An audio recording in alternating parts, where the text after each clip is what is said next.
What is the importance of legal review of documentation for Islamic finance transactions, and why is it different from conventional financial transactions? First, we have to understand what is the legal review, or what is the process of legal review of documentation for these transactions.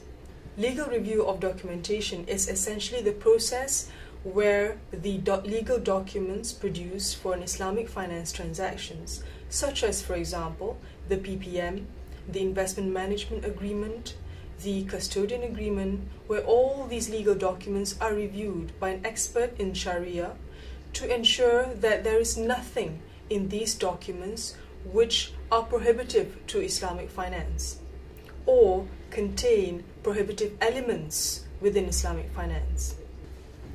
This process is necessary because legal documents have to ensure two things. Firstly, that the structure which was approved as being Sharia compliant has been correctly reflected in the legal documents. Secondly, the legal documents themselves have to ensure that none of the parties are engaged in carrying out prohibitive transactions or prohibitive actions. Let's look at the structure of a Sharia compliant transaction. When you want to have a Sharia compliant product, let's say for example a simple long only equity fund, you will have the structure produced or reproduced in a fatwa document, which is then presented to a board of scholars. The scholars will then opine on the Sharia compliancy of the structure, which includes the appointment of an agent, the investment manager, for example, the appointment of a custodian, and various other appointments by the fund of its service providers.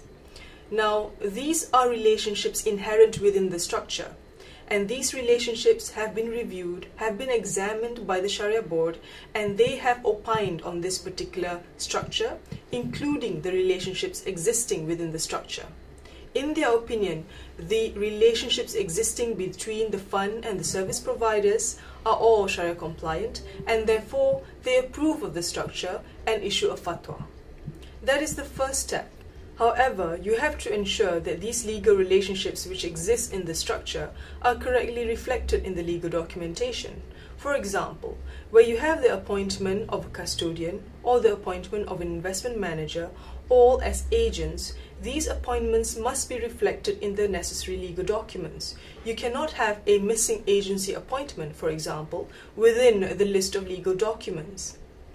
Secondly, these legal documents must also ensure that the parties which are engaged in the transactions, which are involved in the structure or existing in the structure, do not perform or carry out any actions which are prohibited within Sharia. You have to ensure that no interest is charged. You have to also ensure that there is no investments in prohibited assets, for example. Hence the importance of legal review of documentation in Islamic finance, because you have to ensure that the legal relationships which exist in the structure, as have been approved to be Sharia compliant by the board of scholars, are actually present and are actually reflected in the legal documents. And then of course we have to ensure that Sharia investment guidelines, such as for example investable stocks and shares, are also again reflected in the necessary documents, such as the prospectus, for example. We need to ensure when we go through the prospectus that it correctly reflects the investment guidelines as set out in the fatwa document.